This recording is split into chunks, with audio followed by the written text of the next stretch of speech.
Kepercayaan adalah landasan di mana koneksi dibangun. Itu membentuk fondasi kokoh yang memungkinkan cinta dan persahabatan berkembang. Namun, ketika retakan muncul di fondasi tersebut dan kepercayaan mulai terkikis, membangun dan mempertahankan hubungan bisa menjadi tantangan tersendiri. Masalah kepercayaan ini akan menumbuhkan sifat curiga, kecemasan, dan rasa tidak aman. Berikut 8 tanda potensial masalah kepercayaan yang mungkin sudah kamu kenal. Nomor 1. Kamu merasa harus melakukan segalanya. Ketika kamu memiliki masalah kepercayaan, kamu merasa tidak bisa mengandalkan orang lain untuk menepati komitmen, janji, atau harapan. Kurangnya kepercayaan ini dapat mengakibatkan meningkatnya keinginan untuk mengendalikan segala sesuatu dalam hidup kamu untuk meminimalkan risiko dikecewakan. Hal ini bisa berupa apa saja, mulai dari keengganan memberikan tugas hingga mengecualikan orang lain dalam pengambilan keputusan. Meskipun hal ini mungkin menciptakan ilusi kendali dalam jangka pendek, hal ini menyebabkan stres berlebihan dan kerja berlebihan dalam jangka panjang karena kamu mengambil terlalu banyak tanggung jawab dan membebani diri kamu dengan ekspektasi yang tidak realistis. Nomor 2. Kecurigaan. Ketika kamu memiliki masalah kepercayaan, kecurigaan seringkali menjadi cara berpikir default. Seolah-olah kamu memiliki filter dalam pikiran kamu yang secara otomatis menafsirkan kata-kata dan tindakan orang dalam sudut pandang yang paling negatif. Kamu sulit mempercayai niat atau motif orang lain, dengan asumsi selalu ada motif tersembunyi di balik tindakannya. Kamu mungkin cepat meragukan ketulusannya atau tindakan kebaikannya, dan mengaitkannya dengan manipulasi atau ketidaktulusan. Reaksi refleks dari kecurigaan ini dapat berdampak signifikan pada hubungan kamu. Hal ini menciptakan penghalang antara kamu dan orang lain, sehingga sulit untuk benar-benar terhubung dengan mereka. Hal ini juga menyebabkan kesalahpahaman, konflik, dan rasa ragu yang terus-menerus dalam interaksi kamu. Nomor 3. Kamu menghindari kedekatan. Kedekatan dan kerentanan berjalan seiringan, dan masalah kepercayaan dapat mempersulit keterbukaan terhadap orang lain. Saat kamu bergumul dengan masalah kepercayaan, kamu melakukan apapun yang kamu bisa untuk menghindari perasaan rentan. Misalnya, kamu mungkin lebih suka menyendiri daripada berisiko disakiti oleh orang lain. Atau, kamu menjauhkan diri dari pasangan ketika keadaan mulai menjadi terlalu serius.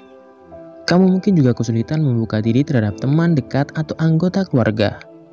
Kecenderungan untuk menghindari kedekatan seringkali menyebabkan kesepian, serta membuat kamu merasa tidak puas dalam hubungan kamu. Jika kamu menjaga jarak dengan orang lain, sulit untuk membangun kepercayaan dan membangun hubungan yang serius dengan mereka. Nomor 4. Kamu sulit memaafkan. Bagi seseorang yang memiliki masalah kepercayaan, rasa sakit akibat pengkhianatan bisa berlangsung lama. Begitu seseorang mengecewakan kamu atau merusak kepercayaan kamu mengunci kenangan itu dan tidak pernah melupakannya. Hal ini membuat sangat sulit untuk memaafkan dan melupakan pengalaman tersebut. Sayangnya, ketidakpercayaan yang timbul dari pengalaman ini berdampak luas pada hubungan kamu. Hal ini tidak hanya membuat kamu sulit mempercayai orang itu lagi, tetapi juga membuat kamu sulit mempercayai orang lain secara umum. Nomor 5. Kamu selalu mencari bukti untuk memastikan kecurigaan kamu. Saat kamu kesulitan mempercayai orang lain, kamu mungkin merasa harus terus-menerus mencari bukti untuk mengonfirmasi atau menyangkal kejujuran seseorang. Pencarian bukti ini didorong oleh kesulitan kamu mempercayai orang lain dan kebutuhan untuk menenangkan pikiran atau memvalidasi kecurigaan kamu. Namun, pencarian bukti yang terus-menerus ini bisa menjadi siklus yang terus berlanjut. Hal ini dapat menyebabkan hipersensitivitas dan menganalisis secara berlebihan setiap tindakan, perkataan, atau perilaku orang lain. Bahkan pernyataan atau tindakan yang tidak bersalah pun dapat disalahartikan, sehingga semakin menambah keraguan dan kecurigaan kamu. Nomor 6, kamu memiliki kecenderungan protektif. Ketika masalah kepercayaan muncul, biasanya timbul rasa takut ditinggalkan atau takut mengalami sesuatu yang negatif pada orang-orang terdekat kamu. Hal ini memicu kebutuhan untuk menjadi sangat protektif dan keinginan kuat untuk mengontrol bagaimana segala sesuatu terjadi dalam hubungan kamu. Perilaku ini yang seringkali didasarkan pada kecemasan dan kebutuhan akan rasa aman. Sayangnya, melakukan perilaku ini akan membuat hubungan menjadi tegang dan membuat orang lain merasa tercekik. Mereka mungkin merasa kewalahan, terkendali, atau tidak mampu mengekspresikan diri dengan bebas. Hal ini menimbulkan kebencian, konflik, dan pada akhirnya rasa takut ditinggalkan. Nomor 7, kamu sering menguji orang. Masalah kepercayaan dapat mendorong kamu untuk menguji kesetiaan orang lain, dengan sengaja menciptakan skenario untuk mengukur kepercayaan orang-orang di sekitar kamu. Ini bisa berupa apa saja, mulai dari pertanyaan dan penyelidikan hingga menyiapkan situasi tertentu atau penipuan. Namun, hal ini hanya akan memicu ketidakpercayaan dan kecurigaan dalam hubungan kamu, sehingga menyebabkan ketegangan. Perilaku ini juga tidak adil bagi orang-orang di sekitar kamu, karena mereka mungkin tidak menyadari ujian tersebut dan merasa bingung serta tersakiti oleh tindakan kamu. Nomor 8, kamu memiliki pandangan hidup yang sinis atau pesimis. Ketika ada masalah kepercayaan, mengembangkan pandangan yang pesimistis terhadap dunia adalah hal yang biasa dalam mengantisipasi kemungkinan terburuk. Hal ini membuat kamu ragu mengambil risiko atau mengejar peluang, karena takut gagal atau kecewa.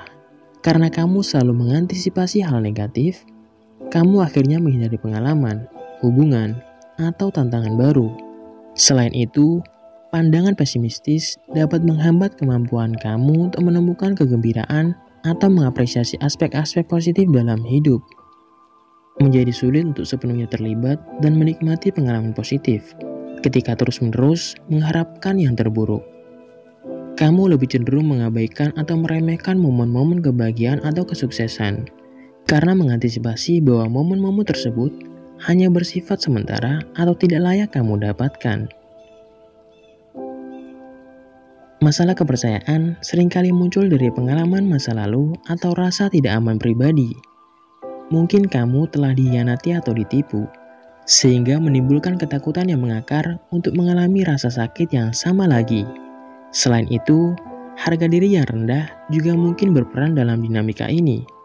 Mengatasi masalah kepercayaan harus melibatkan penyebab yang mendasarinya dan berupaya membangun kepercayaan itu lagi. Hal ini dapat dicapai melalui komunikasi yang terbuka, menetapkan batasan yang jelas, dan secara bertahap membiarkan diri kamu menjadi rentan. Penting untuk diingat bahwa tidak semua orang ingin menipu kamu. Dan dengan membiarkan diri kamu percaya, kamu membuka pintu menuju koneksi yang tulus dan hubungan yang lebih baik.